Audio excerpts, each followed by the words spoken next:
you are not going to shatter your child's dreams by telling them that they're not the best at something. Everybody has their gifts and their talents, and it's okay to tell your child, no, that's not really your gifting. Let me show you what is your gifting. It's very important to remember that at the end of the day, this is supposed to be fun for your kids. Yes, you're supposed to do things with excellence and to try your best, but really, does it matter that much that you're going to sacrifice your relationship with your child, essentially? And like, every other parent. It's parent. not bad to have like healthy competition. I do think that there is a difference between doing things with excellence and always having to win. The scripture tells us in Ecclesiastes 9:10, whatever your hands find to do it with all your might. So yes, you want to run that race. You want to play the best baseball game that you can possibly. But if you're not the best and if you don't win, that's how it should be. Because if you always have to win and you have to be the best, you're going to be a brat. And you're going to be filled with pride. We tell our kids,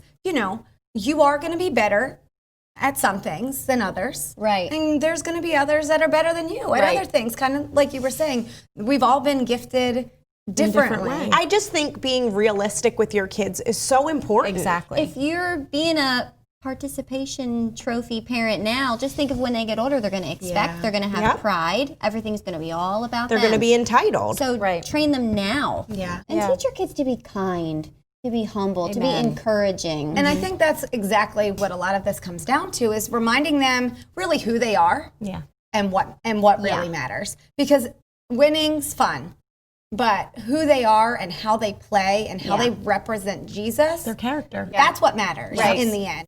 You're building up the good. You're building up the humility and the kindness and the meekness and the things that Scripture says you should be when you grow up. Just think about the example that your child can be by humbling themselves.